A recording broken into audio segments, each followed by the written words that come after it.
Following the path set by other Latin American countries in the late 1990s, Peru created a conditional cash transfer program in 2005. It was officially called Juntos, which means together. Its main goal is to alleviate poverty and stop its intergenerational reproduction by investing in human capital. The program seeks to promote health and education by creating incentives for poor households. But how is it designed?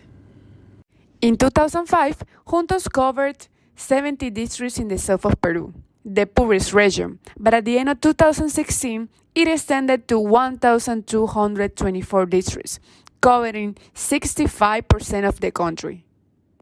Most part of the beneficiaries are located in highlands and jungle areas where poverty conditions are higher. It offers $30 per month. This represents around 15% of the average householding expenditure among beneficiaries. Compared to other Latin American conditional cash transfer programs, Juntos is in the lower end. The Ministry of Development and Social Inclusion of Peru is in charge of the execution of the program.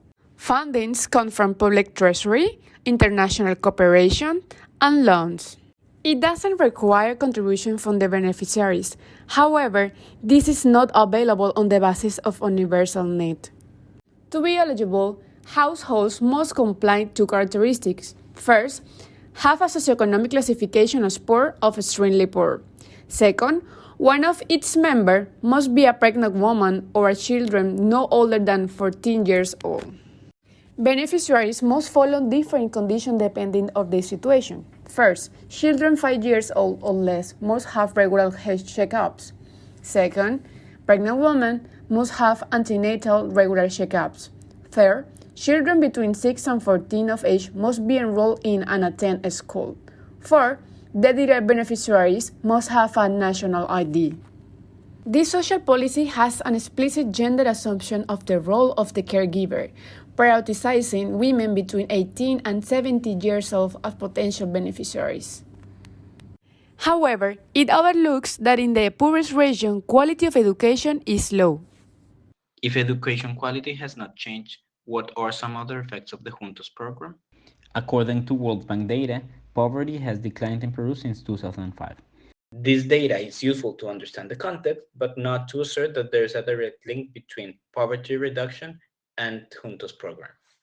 Regarding school attendance, one study found that the program increased school attendance but had no effect on school enrollment during its first 5 years. Another found that Juntos increased school attendance, particularly of girls in primary and secondary schools. A study of 2015 found that it had no effect on vocabulary test scores, while another published in 2020 found that it had increased these test scores. Another study found that Juntos had a negative effect on math test scores for children 14 and 15 years old. Regarding health, Juntos has reduced severe stunting and improved height for age in children exposed to the program. Beyond its implementation and quantifiable effects, now we will make a comprehensive exploration delving into the underpinnings of the program. Juntos adopts a maternalist approach by explicitly prioritizing women as household heads in the selection of beneficiaries. The emphasis on mothers as primary caregivers might perpetuate traditional gender roles, where they bear sole responsibility for caregiving.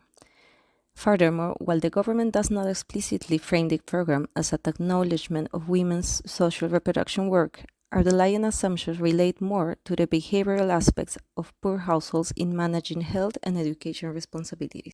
Moreover, it does frame it as a female empowerment program, but the relatively small transfer provided raises questions about a transformative impact on the bargaining power of women. Another aspect reveals that eligibility criteria exclude communities grappling with extreme poverty. Access requires a national ID or permanent visa status, favoring citizens and leaving many migrants, especially Venezuelans, outside the policy's reach. This exclusionary dynamic aligns with the undeserving poor notion. Beyond migrants, households led by single-parent men may not be eligible, assuming they should be employed. Additionally, the household targeting system has potential exclusion errors.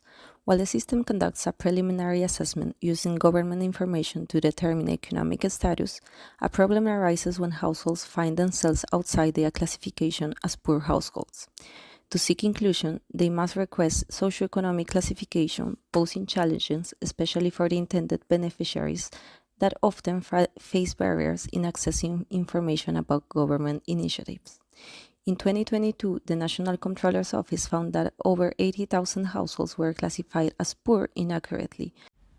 The main goal of this conditional cash transfer program is not only to alleviate immediate poverty by providing financial support, but also secure health and education to vulnerable populations in the long term.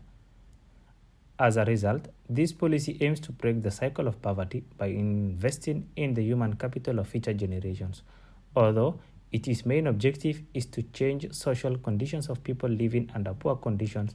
Juntos program provides a limited transformation in the short term as the conditions imposed demonstrate a maternalist approach while excluding other communities and creating stereotypes.